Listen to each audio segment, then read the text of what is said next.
Welcome to the No BS Spiritual Book Club's live streaming interview series, where leading new thought teachers, speakers, and authors share the intimate stories behind the 10 best spiritual books that inspired them the most on their spiritual journey. From well-known classics to hidden gems you might never have heard of, the No BS Spiritual Book Club saves you time and money by sharing reliable recommendations from those who've walked the path before you. The No BS Spiritual Book Club, the only No BS guide to the best spiritual books to inspire your own journey of self-discovery. Here's your host, founder of the No BS Spiritual Book Club, Sandie Sedgbeer.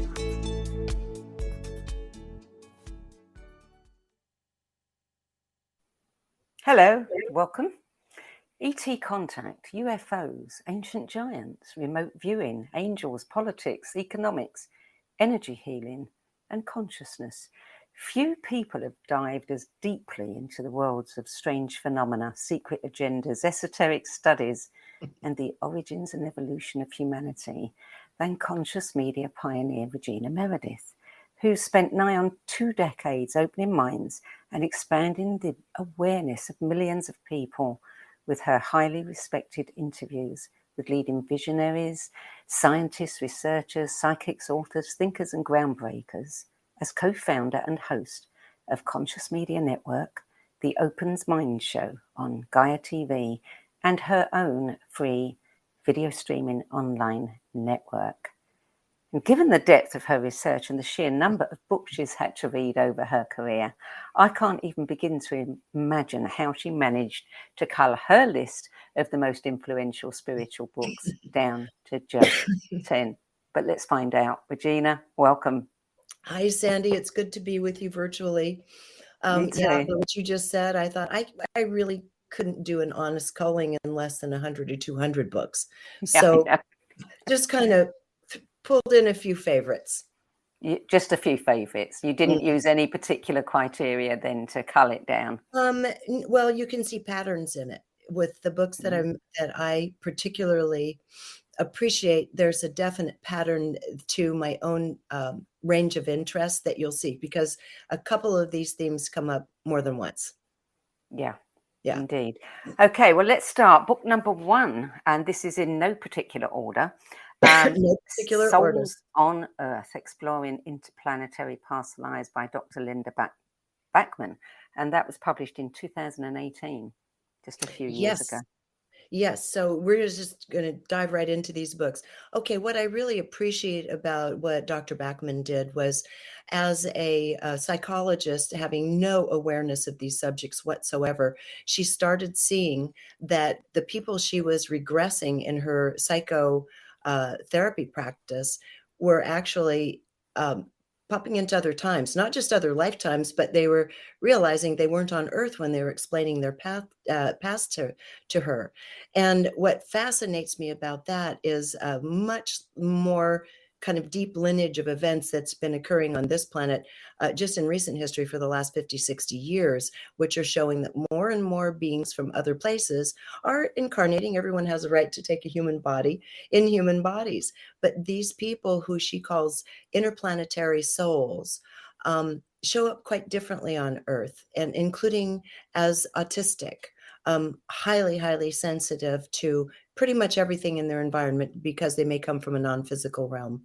And so they're very sensitive beings that come with gifts. And she's saying we need to understand these people either are us or are among us. So it's good to know these traits so we can be welcoming and more helpful instead of making them feel ostracized or outside of society. Yeah, I mean, it's really interesting, isn't it? Because we've had this influx of new children coming onto the planet for the last, 30, 40 years or so, with increasing, numbers as time's gone on, many of whom are autistic or have certain challenges, sensory processing disorder, etc. And once upon a time... I was going to say, I think we're going to see much higher percentages. And if you look at human design and gene keys, 2027, it pops up. It also pops up in Lee Harris's work, the new work with the Z's. Yeah. I think we're going to see a lot of this planet populated with beings from elsewhere that are here to help fix some of the issues. Yes, and I think Linda says that, once upon a time we would have visitations, but now they're actually being born here That's because it's correct. easier to change it from within. Yes, and that's going to get into another book in a bit the next book. The next book, yeah, number 2, That From actually Outer feeds Space. directly into it. Yeah, and you just had this on your own book club, From Outer Space to You by Howard Menger, first published in That's my next book 1959. up. Yeah, That's our next book club selection. yeah. Really fun. What's interesting about that is the way people perceived contact incidents in the 1950s and 60s. This is before the notion of little alien grays and probing and abductions and all that had even come to the fore at all. Now maybe some of that was known in ancient Asian cultures, but it wasn't part of our modern culture. And so what was going on at the time is beings from within our solar system, according to Howard Menger, George Adamski, and others, and I won't get into all those books, I've just chosen one. These beings would come in their bell-shaped craft, meet in the woods usually, very beautiful, nicely dressed individuals, and have gentlemanly and gentlewomanly contact and say, we've come to make contact with you because in the future you're going to be informing your brothers and sisters on Earth about some of what you will learn. And it's very important because change is afoot and change is necessary at this time. So Howard Menger's book, From Outer Space to You, chronicles his lifetime of contact and some of the things he was taught and the beings from specifically Venus, Mars, and even Saturn, but predominantly Venus. And very beautiful Venusians whom he helped take physical form and style in our Earth reality, help them dress like humans and so forth, so they could begin blending in with society. And they had contact with a lot of people in those days, not just Howard Menger. And the messages were, well, I love the book because there are a lot of messages, but a lot of it had to do with the condition of our thinking process and our competitive and aggressive nature, how this would stunt our ability to live, not just in harmony, but to live longer, more healthful lives, the diets we eat, but the diets we do in here in particular. And then also about advanced technology. So Howard was guided by them throughout his life and given heads up of what was going to happen next in his own life, and really saved his life a couple of times. And it's just a very, very direct, credulous, charming book of early contact in modern times with these very smart people, none of whom, they were all tradesmen. None of them were in any of the professions. They were tradesmen with high intelligence that were willing to take a chance on listening and then sharing the information with the public. This book is one such example. When did you come across this book? I've known about Outer Space to You for many years. I did not read it until relatively recently, and that's as a result of archivist Paula Harris. She's probably the most key central figure in boots on the ground ufology research. And she works with famed Jacques Vallée. They've co-written a book together. So they're dealing with governmental level UFO contact, but also archival cases. She owns a lot of this material that has been forgotten about was gifted to her through a very well-known famous archive. And I think she has gifted it to Rice University. So they hold a tremendous amount of data on these early contactees. But it was at a time where you weren't suspicious. There was no agenda when they were using what we now would call psychotronic technology, for example, which is like, yeah, there are sites dedicated to, they're trying to control your mind. They were showing him in the day, these technologies can be used for the good. And we're looking at it, trying to help people open their minds and their awareness so they can take on new concepts. Now, today, that's pure evil when you say psychotronic technology. And they did put the warning out. If this is used against you, this is a very dangerous technology. We're not doing that. So you get a lot of the early understandings of the technologies that were going to be hitting Earth over the next 100 years, but without the suspicion and misuse just yet. So it's fascinating to me. I was checking the book out earlier, and on Amazon it says This work is in the public domain in the United States of America, not Amazon, on Goodreads, and possibly other nations within the United States. You may freely copy and distribute this work. So apparently you can find free copies of it around. Yeah. Yes. So that anyway, good thing to now track that's down. the beginning of the setup of the message that goes later into Linda Backman's work, which is these beings did apparently come, and there is some evidence Eisenhower was meeting with one of them for a year and a half in the Pentagon.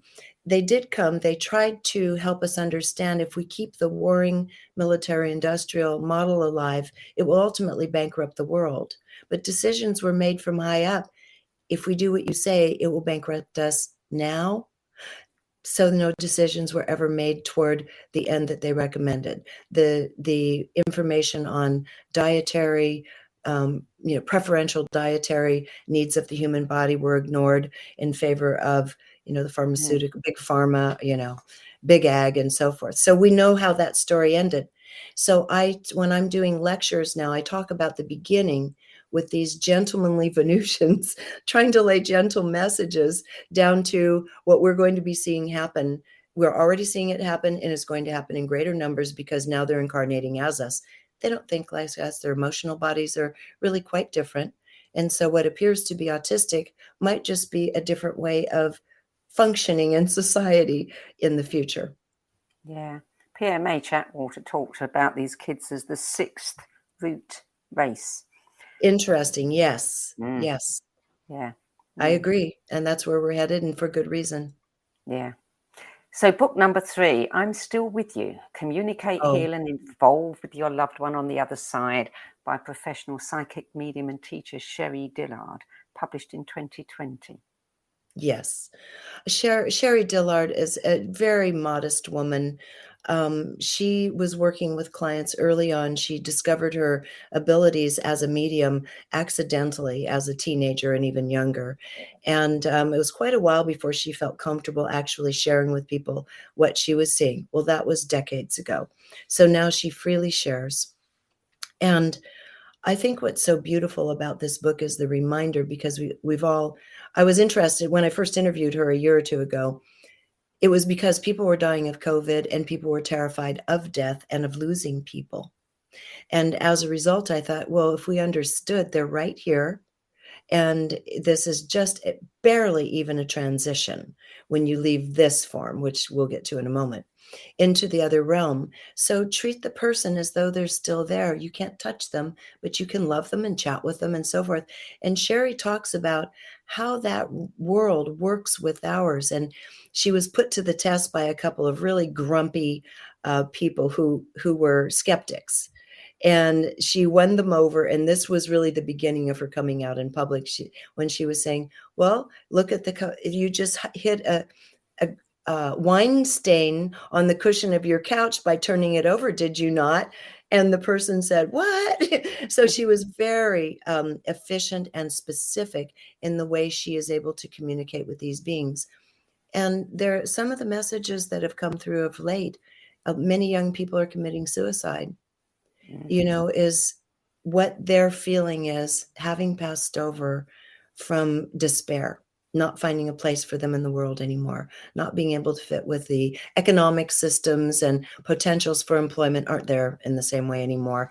And really some beautiful stories between parents and deceased children. So it's just a really good book on all-round understanding of how the deceased work with us and how we can open, any one of us without a medium, to working with them and staying in relationship beyond the grave. Worth having, worth reading. Book number 4, The Art of Contemplation. Yes. A Gentle Path to Wholeness and Prosperity by Richard Rudd, published in 2000. And you're such a big part of this story, Sandie, because you and I were talking privately, and it's like, maybe it's time to go down the gene key hole. And so at that time, Richard had written this book, Art of Contemplation, that he was starting to really find to have great value beyond anything having to do with the Gene Keys series, which is, of course, a beautiful body of work in its own right for people who haven't read it yet.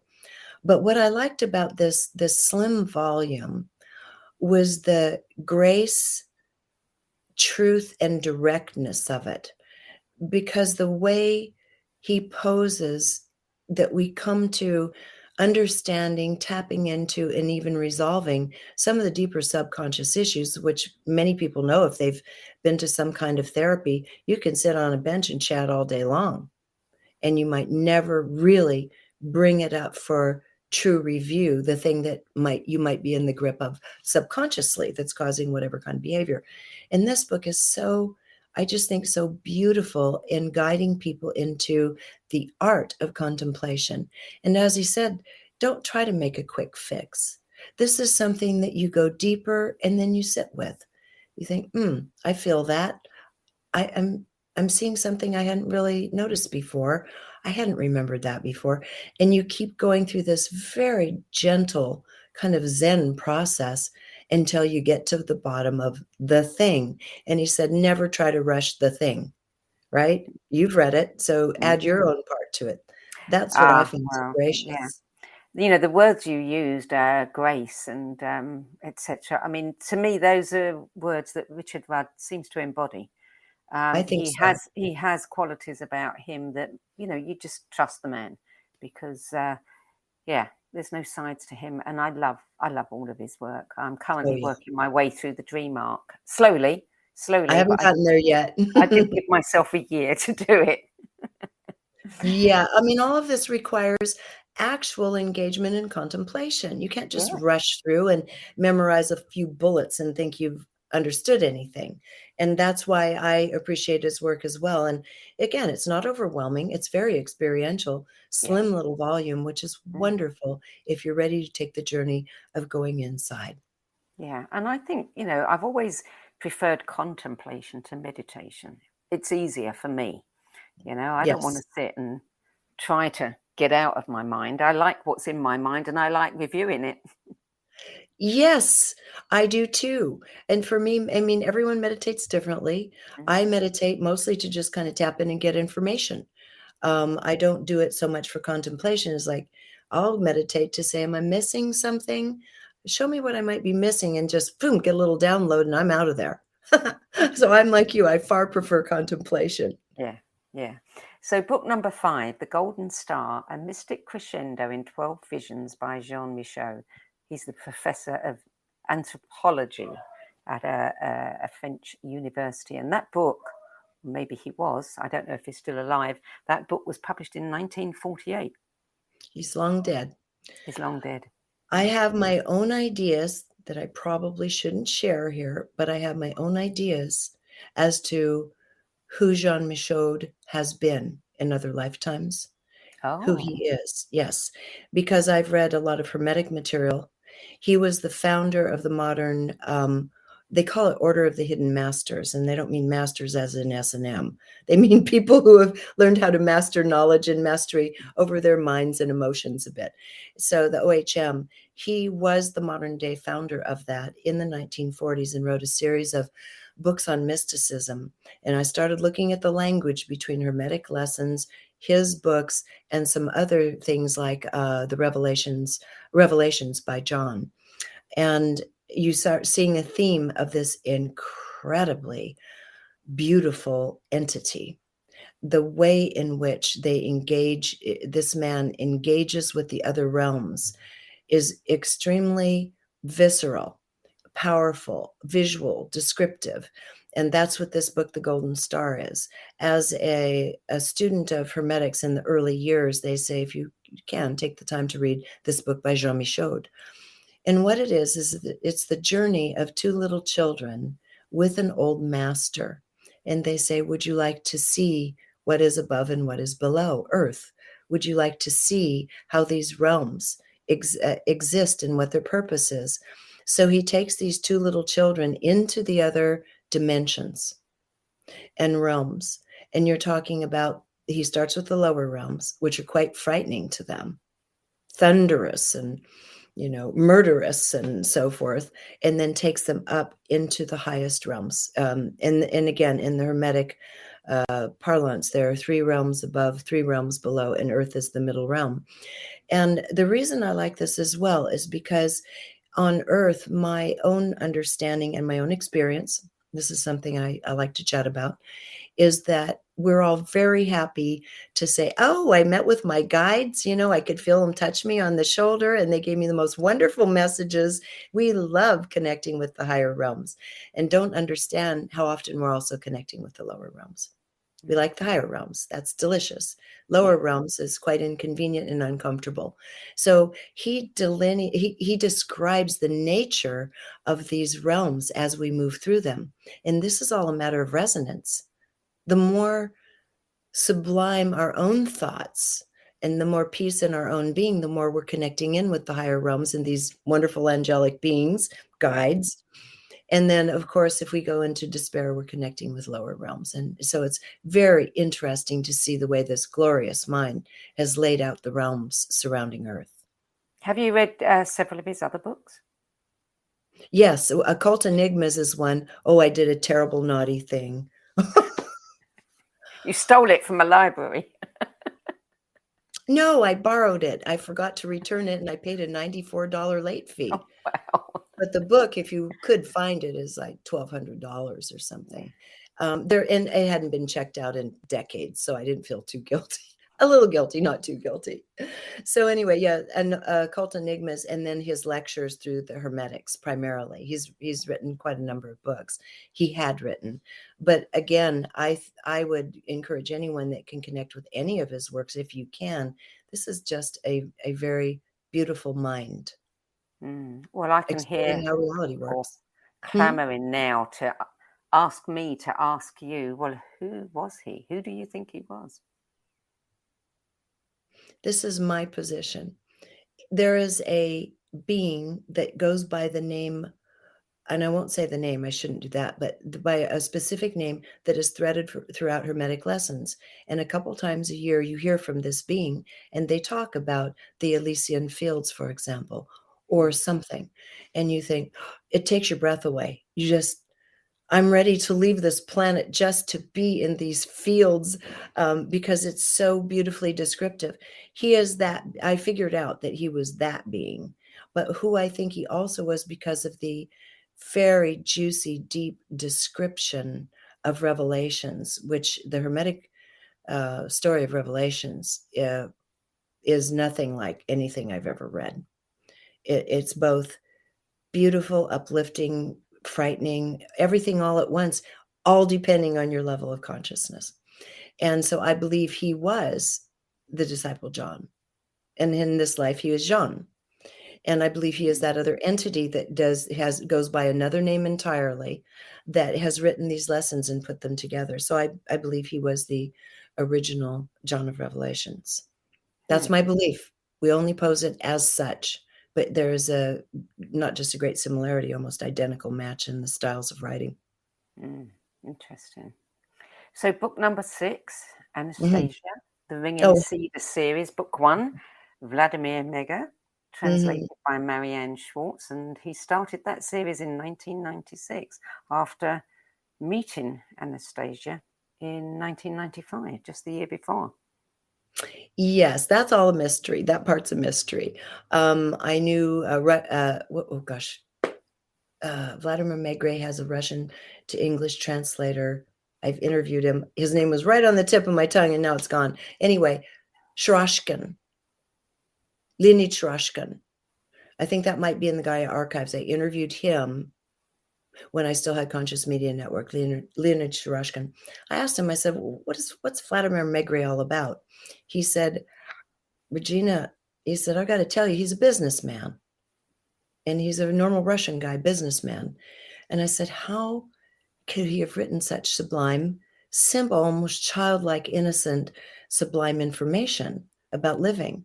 He said, well, Anastasia, I said, did he meet someone, this beautiful blonde out deep in the Siberian forest? And he said, I don't know who he met, but he met some women with vast amounts of knowledge. We know that. I talked to another woman later who lived in Siberia and had heard of these Vadrus people.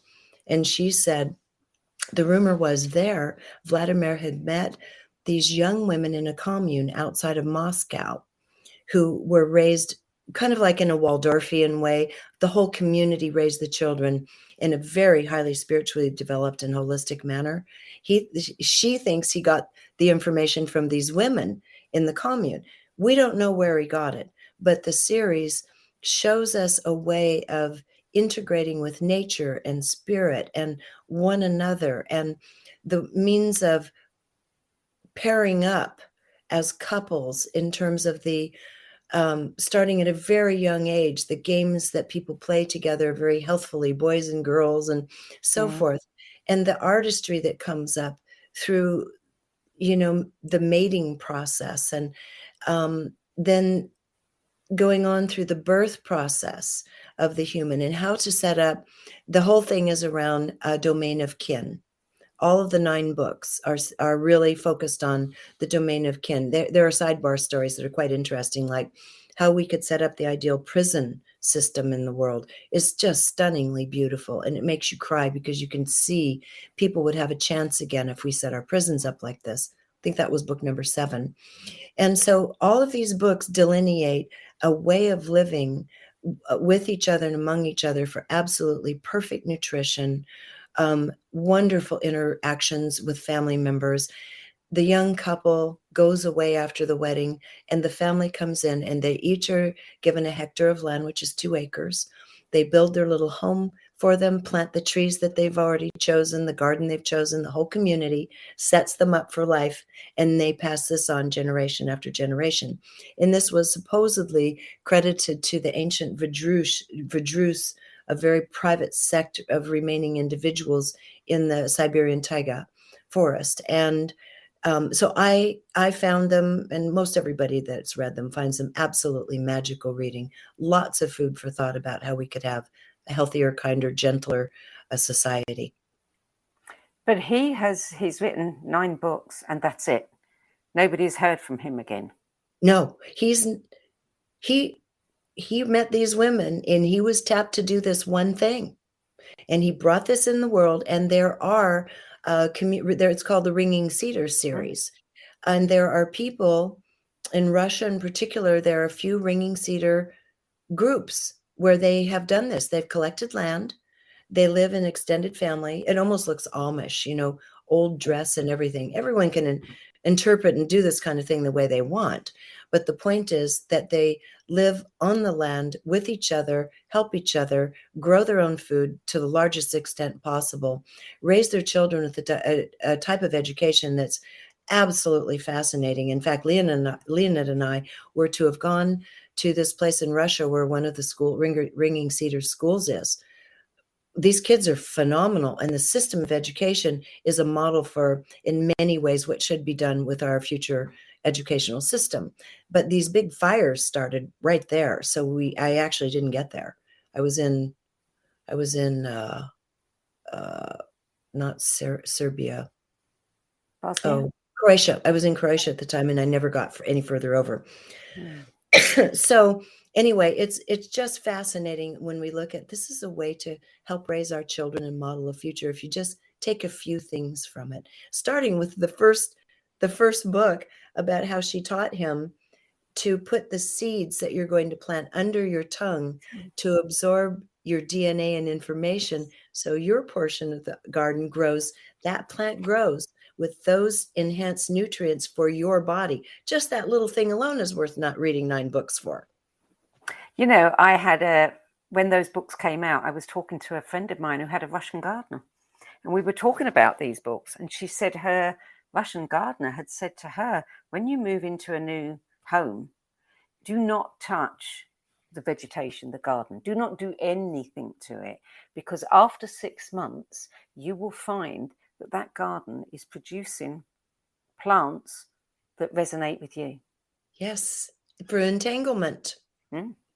Yeah. I love it. That's a beautiful message. I love that. Yeah. Yeah. Well, so I'm preaching to the choir here. So, Harry said, how do I get these books? I think you can find them on Amazon. I think they have a site. Is it called ringingcedars.com? I can't search right now, but they're not hard to find. And I would get all 9 of them. Yeah. Interesting read. And you'll be delighted. So book number 7, Encounter in Rendlesham Forest, the inside story of the world's best documented UFO incident by Nick Yes. Pope, 2014. Nick Pope worked for the Ministry of Defense in England. And he was assigned to the desk that had to take in the calls about UFO incidents and then track all the history, what happened, when did the first call come in, et cetera, et cetera. This book is the one I recommend to people when they say, if UFOs exist, how come we don't see them? How come the government hasn't told us about them? So that's so standard. I mean, anybody's brother can ask that question. This book is the perfect book to give someone that doesn't have a background in ufology, because it was an incident that happened between an American and British base. And so you have the reporting happening from both sides through the chain of command locally and on up in the militaries. And then what you see is how quickly the cover-ups begin. It's really the anatomy of a cover-up of a well-documented and observed UFO incident. So simply put, I mean, it's very interesting as a read itself, as each character comes in. And I've interviewed a few characters actually that were present for that, including, the main man that they speak of, Jim Peniston. He's written a book on it too. And so I think that if you have a curiosity as to why you're not hearing about it from our governments and why, quote, disclosure they talk about will likely never, ever happen. It really already has through these other individuals. This book is a really fine one to read. It very well documented. And he's not a lightweight. He's not a wing nut in ufology. It's interesting how many series are appearing on streaming sites, Netflix, Amazon Prime, etc., that with the documentaries now that are really looking at, Roswell and some of the famous cases and bringing up a lot more information. Well, yeah, that's all by design release. It started in 2017 with the New York Times Tic Tac video that they showed, and people starting to ask questions, and then a whole cast of characters, I won't bore you with their names, got involved with a Congress to establish a committee to look into the phenomena. They know full well what this phenomenon is. They've been dealing with this for many, many decades. It's all been covered over. There's massive archive of information in the military about what these beings are, what their craft is like. We've back engineered their technology, which is the main story that came out of Roswell, is the amount of back engineered technology. And that would be Day After Roswell is a wonderful book that documented Roswell by Lieutenant Colonel Philip Corso. And he was part of the team that was given the artifacts by forgot the general's name, at the time, in the day, 1961, so it's 13 years or so later, given the artifacts, and he's the one that gave all these out to the military industrial complex, to Rockwell, to Bell, in these different corporations to look at and discern what could this thing be. And many, many different artifacts were turned into what we know now as modern day technologies, including fiber optics, laser, Kevlar, and all that, is said by Corsa to have come out of the crashes in 1947. Wow. That's just a side book. Yeah. Like I said, we'd have to do 200. The Physics of God, How the Deepest Theories of Science Explain Religion and How the Deepest Truths of Religion Explain Science, by Joseph Selby, published just last year. And I love this book. I was going to say, you've already done this one, Sandie, so I'm sure everyone already knows about it through you. I think the reason I also, and you turned me on to his work, just interviewed him on his other book about the brain, Breakthrough the Limits of the Brain, and then doing another interview with him on Gaia next month on the Physics of God. But what I like is it's a really good kind of primer on the nature of reality. I've read many, many books on this, but I like the directness and the way he goes about it in simple language. And I'm so grateful that you turned me on to it so I can turn other people on to it. Honestly. That's what we do. Yeah. It really does just continue to reinforce the notion that there is nothing here except fields of mind and perception. And that's almost incomprehensible, but that actually that will lead us to book number 8, actually. 9, the next one. 9? No, Michael. That 8? Oh, no. My list, I think, is different than yours. What I put in was, do you have Michael Talbot Beyond the Quantum there? I'm going to go with that because he kind of follows up this story. Okay. Just before we go to Michael Talbot then, what I love about Joseph's book is it's simple, it's clear, it's direct, it's credible, love the science, doesn't put anybody off. And I say to a lot of my young friends who are waking up and saying, tell me which books to read, leapfrog them all. Go straight to this one. There. That's a great starting place. I agree with you, because the next book we're talking about, Beyond the Quantum, that was my introduction to quantum physics 40 years ago with Michael Talbot, who was a genius man of the day. He also, what was that other famous one? Holographic Universe. He also wrote Holographic Universe. And that was, so I was, had a baby and I was a news anchor and just starting to open my mind and explore. And I came across Beyond the Quantum. And that was my first touch with quantum reality. And this is what's exciting, that we're doing this right now. Yesterday, did you notice the Nobel Prize went to 3 in science? A Nobel Prize went to 3 physicists. Proving entanglement, the whole Einstein spooky action at a distance, and Dean Radin and everything. So a team of scientists, American, Austrian, and French, jointly won the Nobel Prize for proving quantum entanglement. So it is just lovely that it's being recognized at these levels now. It's not just a theory. It's not a theory anymore. It's a reality. And so they've proven it. And interestingly, the American scientist said, I have no idea how this works, but it works. And that's interesting. And the reason is because none of them studied consciousness. But you know who did? Bill Tiller. Oh, Bill Tiller did, writing about entanglement a long time ago. He did.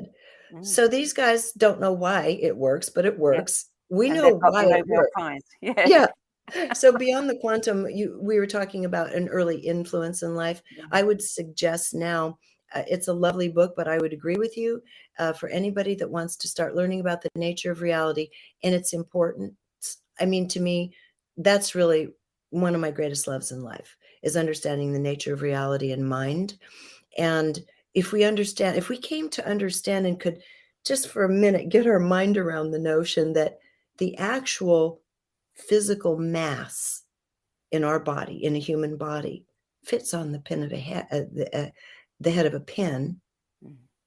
Now, that's very, very difficult for people to get their minds around. But when we can dive down that rabbit hole and begin understanding all of this is an agreed upon reality of a very limited nature in one limited dimension. And if we understood that, we could understand that where I'm sitting right now in this chair could have an entire other universe dancing and interacting with itself in this tiny space. And it's all these different realities are interpenetrating, different beings, interactions with each other are penetrating the very space we're sitting in. We're not aware of them. They're not aware of us. We're not aware that we ourselves, even though we can touch ourselves, are nothing but light. There's nothing there. It's all what we as beings have chosen to engage with and believe. So I think that's really important because it gets back to some of the original material we're talking about, the nature of our thoughts and emotions and how they entangle together and how we express them in the world is literally, there is no way you can get around it, totally our own creation and responsibility. That's it. That's the end of the story. If you hate your life, you have to look at, why did you create it this way? How did you create it? By understanding quantum mechanics, you can depersonalize it and say, oh my God, yes, I have a program that came in, a subconscious program that came in from my ancestry or from another lifetime, and I've been buying it, and wow, I don't have to. So I love quantum mechanics for that reason. Yeah. So I agree with you. Go right to physics of God, bypass, unless you're really into it, then go back and read Beyond the Quantum by Michael Talbot. Yeah. So book number 10 then, on this list, because you did have 2 lists, we'll briefly touch on that, is A World Beyond by Ruth Montgomery, published in 1971. When did you read Ruth? In the 80s. In the 80s. Yeah. That's when I was first exposed to, really on a deeper level, the notion of reincarnation and such. And Joseph Selby in our recent talk, we're just saying we can't understand how any human being would make sense of their life without an understanding of reincarnation. Then it's just a crapshoot. It's random. And of course, I don't believe that. Neither does he, neither do most of us. Yeah. So Ruth Montgomery, I found it was so fascinating. She was a very distinguished journalist in the 1960s, correspondent in Washington, D.C., and in the era of Kennedy.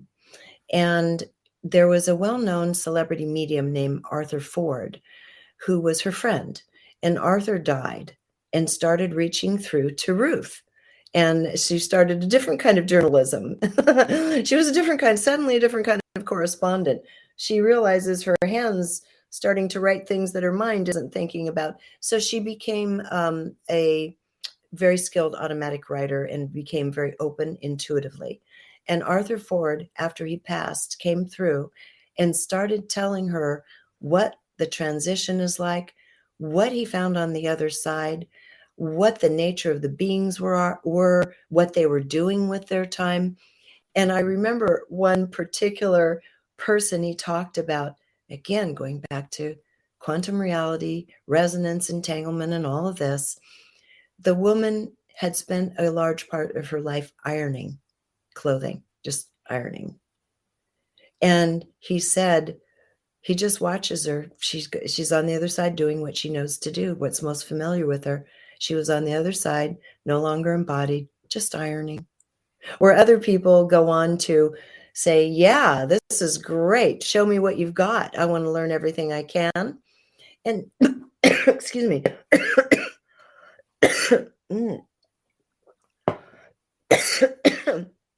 And yet there are other people who don't do any of the above. I mean, I've read many other books and had my own regression experiences, and some people don't go to any of those places. They're just kind of in a bubble, suspended. So there are a lot of realities after we leave the body, but he was talking about the most natural and common reality for most human beings. I would say, in Linda Backman's parlance, certainly most earth-based souls in particular. So it's really fun. It's just fascinating to see what he found over there. So that's just a classic. And I would encourage anyone to read it. It's not a big book, and just to read it for fun. And also to get some understanding of how the programming continues beyond the grave. Yeah. Now, didn't she predict or say that America would have a walk-in as president in the 1992 or 1996 election? And I think she later revised that and said 2008. Obama? Well, anybody that's into kind of conspiracy theory that's watching this certainly understands start digging around about what are said to be some of the potential backgrounds of Obama. It's like he came out of nowhere, so to speak, So, it's funny because if you go on Wikipedia and you read about Ruth Montgomery, they talk about every prediction she ever did, some of them from Arthur Ford, that never came true. And I think it's really dangerous to be looking to the psychic realm on any level for predictions in general, because it has the time and the nature of time being nonlinear has far too many moving parts for something to be determined exactly. Some psychics are good and they do have accurate hits on things. But oftentimes it takes only one factor out of 1,000 to change a timeline and to change a reality from manifesting. So they made fun of her a lot in Wikipedia. She said this, and this, and none of it ever happened. As far as Obama, I would say he was certainly the most enigmatic character that ever entered the scene, because really so little was known about him. Yeah. And he has so many stories about his past and his original father and on and on. So yeah, that's a rabbit hole. Maybe. Absolutely. So originally you had two other books on your list. Very briefly, I'll ask you why. One is This Souled World, SOUL apostrophe D, The Rise of Consciousness by William Disdale, which was published in 2018. And I'm curious because I've looked at his website. He's published this himself. How did you come across it? He reached out to me. He reached out to you. He watches my shows. So he reached out and said, well, I don't know if you'd be interested in this, but I've written a little novel and it has to do with parallel realities. And I've been studying quantum mechanics and all these things for a lot of years. And I kind of put it together in a little story. And he said, I can send it to you. Where are you? I'm in Dublin. I said, funny, I'm going to be in Dublin in a couple of weeks. I'm going to Ireland. I said, I'll meet with you. Let's meet at this hotel lobby and have a cup of tea. And so he handed me the book. And I said, I'll let you know. I didn't expect to really enjoy it that much. I didn't know anything. I had no expectation. So I started reading the book. I thought, oh my God, what a fun ride and story.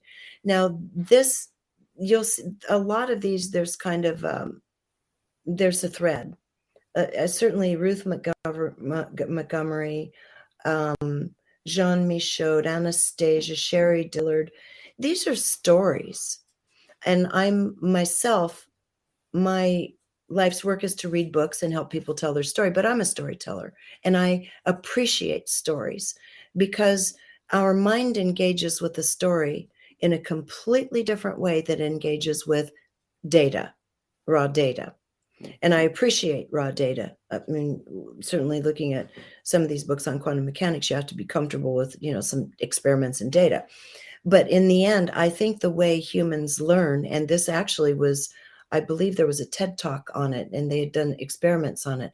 We best learn through story because it engages all aspects of the brain and throws the imagination in with it to help create the picture and the story in our own selves.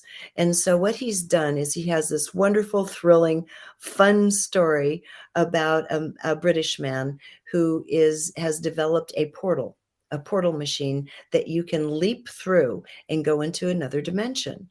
And so, of course, the government agencies are trying to steal it from him. They're after him. You get a little bit of kind of murder and all that. But you also get them flipping through to other dimensions that he has created or seen in his own mind that are more Avatar-like, but not Avatar, more utopian, but not exactly. They're really beautiful.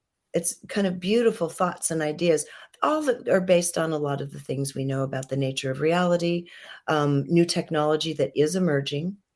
And it's all done in this adventure tale. And so if someone really enjoys reading novels, for example, but also wants to kind of catch the wave of how the mind works, how parallel realities work, how past lives work with parallel realities in relationships with others, that's all unfolded in this wonderful adventure story. So it's just a fun way to get some knowledge. So a good read. Okay. And the other book was Conversations with the Z's, Book 1, The Energetics of the New Human Soul, Lee Harris and Diana Edwards. Why was this on your list? Okay, so I just interviewed Lee on this actually at Gaia. It won't come out for a few months. I'll tell you why. He sent it to me and to do a read. So I read it, and what I saw was, okay, so for years, I've talked to the Z's, right? Done interviews with them and such. And there was a place I was hoping to get them to go in times past that they would not do. They would not indulge me. And I understood they have their sense of what's going on and their vision of things that I don't have in timing. And this book actually starts going there into all of it. They're much more bold, much more adamant. They're much more boom. And so, as an example, I I think it's good to have a heads up on the timing of things and what's happening in a universal sense, waves of consciousness.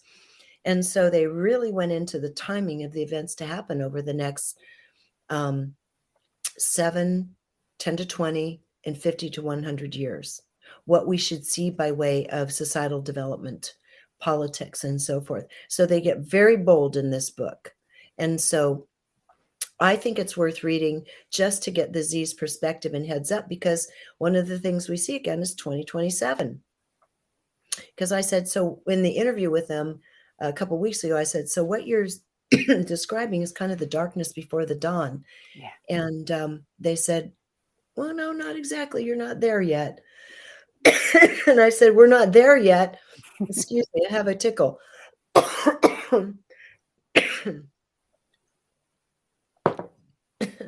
Anyway, he said, no, that darkness before dawn is 2024 to 2027.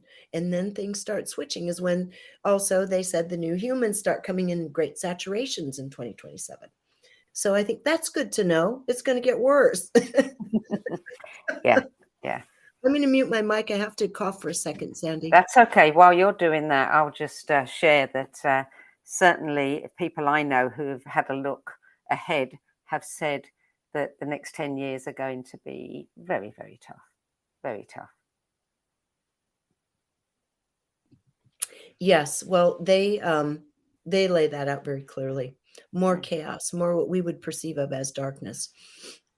So my interview with them on Gaia was really good. We got into some other areas, but I think this little book, it's just a little book, is really good on just kind of pounding home some basic themes. So let's not assume we're just going to meditate this stuff away. We are in a descending cycle of consciousness and chaos for the moment that's going to give birth to the new.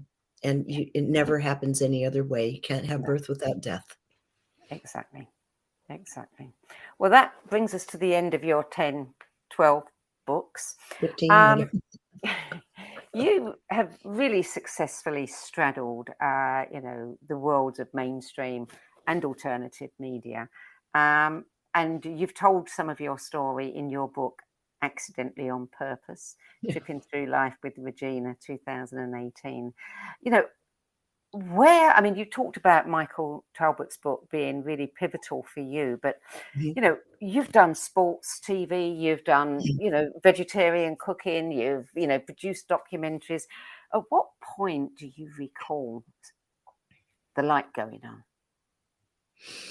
on? The light went on during the time I was a news anchor and I was a young mother.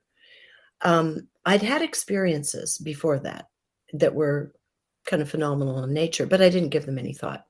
That's not unusual. But then at that time, it started where I met this psychic in Sacramento, California, she had her own show on the Wednesday afternoon news. She was on the radio station. She did readings for legislators down at the Capitol. And she took a liking to me, took me under her wing. For some reason I didn't understand. She wanted me kind of as her protege, and I didn't know why. Well, I had gone to a class of hers, a suite of classes she did in the evening on phenomena. It could go anywhere from past lives to color therapy to psychometry, reading materials with your hands and getting information from them. And I wasn't aware of it, but everything came pretty easily for me. And so I was just having fun. And so as she brought me more into her world, I started learning much, much more information because we became friends. And I have to say again, this is one of those things, and I will not name the person, but she told me years into our friendship, she said she doesn't talk about it, who she had been in a previous incarnation, and that she was continuing it. make a long story short, she told me she had been Madame Blavatsky. And if you saw a picture of her, if you listened to her, she was Madame Blavatsky. She had all that knowledge, and she looks exactly like her now. She didn't when she was young. She grew into that. And so this is a very knowledgeable woman schooled in theosophy. And so that was my closest friend, and I was being kind of tutored by her. Then I came into contact with the one in the book named Linda. And that's when my relationship with the beings in my own soul group started. And they started giving us a tremendous amount of knowledge, cosmically, earth knowledge, and otherwise, including future things that did turn out. And this was a very austere group. You could ask what you wanted. You would never be given what you didn't understand, but we were given a tremendous amount of information. So all this happened in my early 30s. So it was just like a springboard into, because I'm very curious and open-minded, a springboard of areas. They had talked to us about how the earth, in fact, it's on my site, the origin story they gave is a little different from what anyone's heard elsewhere, but it's the one I most strongly resonated with. This made me look at humanity in a whole different way. And I've talked to Linda Backman about this even. So it just was the beginning of everything for me. And so I started reading everything I could. I started doing past life regressions. I started doing them on other people. And I just couldn't learn enough about the nature of the unseen world. So that's how it started for me. And it got to the point where you weren't happy doing what you were doing in mainstream television. They wouldn't let you tackle some of the subjects you wanted. So you started Conscious Media Network. I did. The only thing I had done prior to that is I was able to get a series on of psychic phenomena on the nighttime news during Sweeps Week when I was a news anchor. I had a very, very trusting, open-minded news director, which is very rare. And he said, go for it. Let's see what happens. And that's when I met Russell Targ. And Russell Targ was running the remote viewing program out of Stanford Research Institute. I met him in the 80s and did a story on him when he came back from Russia, right, with those famous experiments. Nobody knew anything about this at that time. So I had already gotten some of it out into mainstream, but that was a long time ago. So I left PBS and I didn't want to just talk about vegetarian diet anymore. My cooking show. I wanted to talk about the things that mattered to me that I'd been developing over the last 30 years prior to that. Yeah. That's what we're doing right now. That's always been my passion. Yeah. Yeah. Well, and you do it very well. I thank you. So do you. Thank you.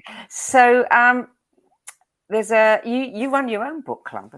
Nothing like this book club. So tell us about your book club. Well, it's eclectic, just like my list here. It's eclectic. It's whatever it seems like, wherever the world's going at a given moment. If there's a little bit of something here or there in the news, or if it just seems like my group of people just needs a little bit more adventure and fun, I choose the books accordingly. So it doesn't have any rhyme or reason for the way the books are chosen, other than more or less either some requests by people every now and then, and just my own instincts of what I think people will find enjoyable. And again, I am much more ordered, I think, toward story than most people in this field, because that's what I recall the most. When people tell their stories, it sticks. Data sticks to an extent, but it's not as enjoyable, for one. Academic material to me is not as enjoyable. And it doesn't, you pick up a few gems, but it doesn't stick as easily as a story. So a lot of my books have story. Yeah. And you've also got now your own online video streaming interviews as well. Yes, since 2017 or 18. I've got a lot of interviews there, but a lot of people don't know that they think I only work for Gaia, but I have an entire archive of parallel videos that are done like this via Zoom on my own channel under my own name, reginameredith.com. And that's all free. There's no paywall there. And that's what we did with Conscious Media Network. To me, it's very important, if there's a time that needs new thinking, I'm not going to charge for those interviews. Now, if they want to join the book club, our live events and so forth, I love the support. They can join in. But my interviews, I've always made free. Yeah. And you can jump ahead, can't you? I mean, when you've got a schedule at something like Gaia, sometimes you have to wait months. Doing it yourself, you can plan it whenever you want. That's what I often do is I'll bring them on my site. A lot of people you see at Gaia, those are people that are my friends and authors that I know. I'll do an interview on my site and then I'll say, hey, we're going to go on to their next book or another, part of this story when I meet you again at Gaia. So people can get it on both sites, whichever they prefer. Yeah. Yeah. So what is next for you? Well, I'm trying to get organized enough so that my time is carved out to do it. All the principal people are on board. I'm going to be doing a documentary. I love documentary work, and I gave it up a long time ago to do this job. And so I'm going back into the documentary world, and doing one on a very misunderstood, marginalized a historical character in the world of science, Royal Raymond Rife. Oh, with Stephen Ross? Good. You know what he's doing in his books. Yes. And I had asked, Stephen and I have been close friends for many years. And I had asked him about 8 or 10 years ago, when do I get to do the documentary on this? And he did not. He said, don't do it. It's too dangerous. There are too many interests out there. And so it's like, hey, can't do it without you, so I'm not doing it. So when he published his newest books, I said, Stephen, is it time? And he said, yes, let's do it. So I've arranged the crew, all the bids are in now, and now we have to go through the horrible part, the fundraising part, the not fun part, which we'll do through GoFundMe or one of the alternatives. And then once that's done, we go into production very quickly because I'm doing the producing. So I don't have to wait on any other editors. And you can work very fast if you have control over the project. And so I think it's going to be a really beautiful story. Good. A story that needs to be. It needs to be told because all that's possible right now and it's being kept from us. And that's why I want to do the story. Yeah. Okay. Right, my last question to you.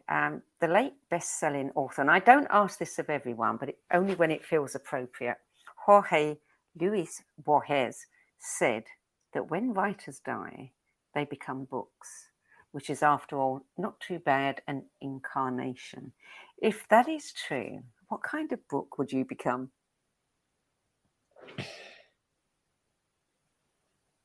A book that has a lot of magic and wonder to it. A book that takes people on, I think, just a beautiful journey of the imagination of what's possible. That's my show, Open Minds. To me, everything about my life is looking for what's possible. Can we go to the next octave? And the beauty within it. It has to have beauty. If it doesn't have beauty and connection and love, I'm not interested in it. Well, it has to be a multimedia book, doesn't it? It does. It would have to be a multimedia book. I'm a butterfly. I use my little antennas out there exploring around to see what's new and next. Regina, it's always fun to talk to you, and I'm so delighted that you could join us today. Is there anything that you want to share with our viewers before you go? I think it's just very important, what Lee Harris's Z's said and such, that it's very important for us to understand when it comes down to it. Right now, the absolute greatest assets we have, people are worrying about the markets. I know you're having troubles in England. We're having troubles here. Oh my God, I can't afford to buy a house anymore. That the only real asset we have is each other. And to understand in these hard times, to start thinking in these terms, so-and-so is going to be vulnerable. So-and-so is going to be stronger at this time. How can we help each other? How can we collaborate? How can we make space? How can we support one another to go through what is going to be a turbulent and chaotic period of history that we have all chosen to incarnate into? We chose it to be part of it, to create this new reality. So the notion of supporting each other, loving each other, feeding each other, so that we can be here in enough strength to plant the seeds for the future cultures that we ourselves will incarnate back into is critical, but we can't do it as islands. We can't do it alone. We need each other. Very well said. Thank Regina Meredith, thank you so much for adding your 10 best list to the No BS Spiritual Book Club's library of Thank you, recommendations. Sandy. Thank It's been you. a joy. If you're interested in fearless interviews on esoteric studies, health discoveries, politics, economic secret agendas, and, well, just about everything that's been hidden from us for so long, check out Regina's website at reginameredith.com and her Open Mind show on Gaia TV, and get her book. It's a rollicking read. That's it for this week. I'm Sandie Sedgbeer, and I'll be back at the same time next week with another 10 best interview for the No BS Spiritual Book Club. Till then, it's goodbye from me. And thank you, Regina. Thank you, Sandy. Goodbye. Till next time.